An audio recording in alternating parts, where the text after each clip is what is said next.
Message de Dieu sur les vies secrètes des chrétiens et des comportements qui déplaisent à Dieu. Aujourd'hui, je me tiens devant vous, non pas en tant que maître, mais en tant que pécheur. Mon cœur est lourd de regrets, mais en même temps, il est rempli d'une lumière nouvelle que seul Dieu peut apporter. J'ai vécu des années dans l'ombre, en portant un habit religieux qui camouflait ma véritable nature, tout en errant dans des péchés secrets. Je sais maintenant que ces choix m'éloignaient de la beauté de la communion avec Dieu. Je vous témoigne de ma vie secrète. Dans le silence de ma vie de l'Église, j'ai nourri une hypocrisie, affichant une ferveur religieuse tout en m'enlisant dans des actes que je savais contraires aux enseignements du Christ. J'ai caché des colères non résolues, entretenu des rancunes et laissé de côté le pardon, me laissant consumer par des émotions qui déplaisent à notre Seigneur. Le désir de l'adultère a assombri mon cœur, me faisant trébucher dans une vie que je savais inacceptable.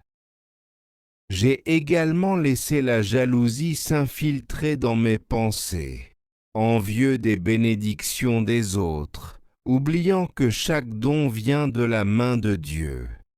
Dans ma quête de reconnaissance et de succès, j'ai négligé la beauté du véritable service et de l'humilité. La révélation divine. Au plus profond de ma souffrance, alors que je pensais être perdu, un jour, dans ma chambre, j'ai rencontré la grâce divine. Dieu s'est révélé à moi dans un moment de sincérité et de vulnérabilité, me rappelant que son amour est plus fort que mes échecs. Une personne vêtue des habits au blanc m'a parlé et m'a dit « Je suis Jésus, l'agneau de Dieu qui ôte les péchés du monde. Celui qui vient à moi, il est passé du jugement à la vie.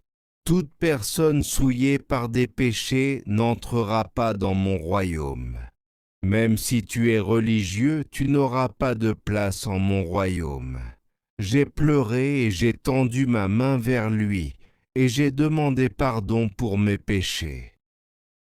Dans cet instant de révélation, j'ai compris que je ne suis pas seul dans mes luttes, que tant d'entre vous portent également des fardeaux invisibles. Jésus veut vous parler maintenant. Un appel à la repentance. Aujourd'hui, je vous exhorte, mes frères et sœurs, à ouvrir vos cœurs à la lumière de Dieu, que vos vies ne soient pas marquées par l'hypocrisie, mais par une véritable recherche de la sainteté. Repentez-vous de ces vies secrètes qui peuvent te sembler insignifiantes, mais qui, en réalité, nous éloignent de la communion avec notre Créateur. Un message d'espoir. Je ne vous parle pas de jugement, mais de rédemption. Il n'est jamais trop tard pour tourner le regard vers Dieu et demander pardon. Ses bras sont ouverts, attendant que nous revenions à lui. Cherchons ensemble la pureté de cœur, le pardon et la vraie joie du service chrétien. Ensemble, faisons de nos faiblesses un témoignage de la puissance de Dieu à transformer des vies.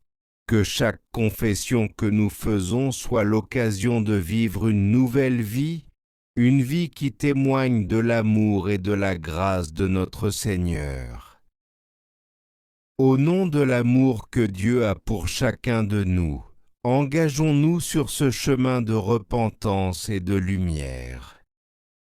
Ces vies secrètes, d'afficher une façade religieuse et vertueuse en public, tout en menant une vie de péché ou en ayant des comportements contraires à l'Évangile en privé, a des conséquences.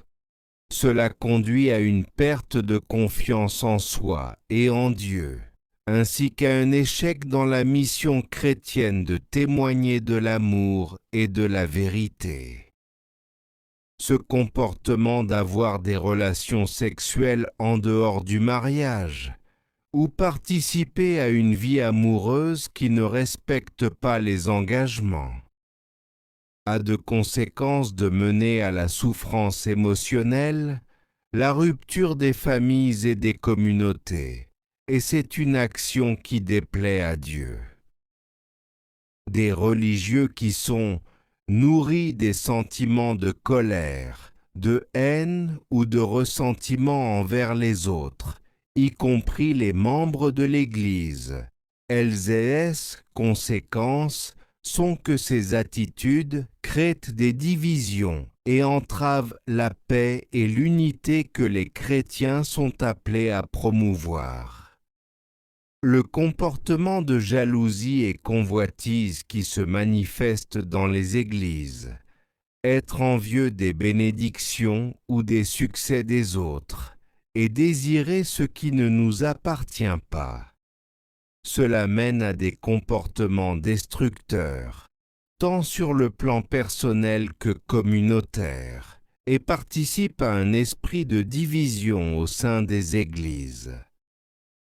Dans les églises qu'on trouve le manque de pardon, refuser d'accorder le pardon aux autres, même quand Dieu a accordé le pardon, a des conséquences.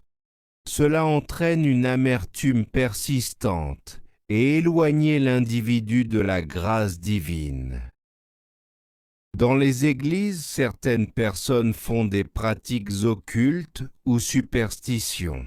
Participer à des pratiques occultes ou superstitieuses, considérées comme contraires à la foi chrétienne, est un abandon de la confiance en Dieu et mène à une séparation spirituelle avec notre Seigneur. Invitation à la réflexion. Il est essentiel pour chaque croyant de réfléchir à sa vie personnelle et de chercher sincèrement à aligner ses actions avec ses croyances. Prends un moment de demander pardon à Dieu à travers la prière. Accepter la main tendue de Jésus-Christ qui est mort pour ôter les péchés de toute l'humanité, afin que quiconque croit en lui ne périsse pas, mais qu'il ait la vie en lui. Maintenant, chacun peut œuvrer pour vivre selon les valeurs de la foi en Christ et non une vie des péchés secrètes. Rien n'est caché devant Dieu. Venez à lui pour votre transformation. Amen. Que Dieu vous bénisse abondamment.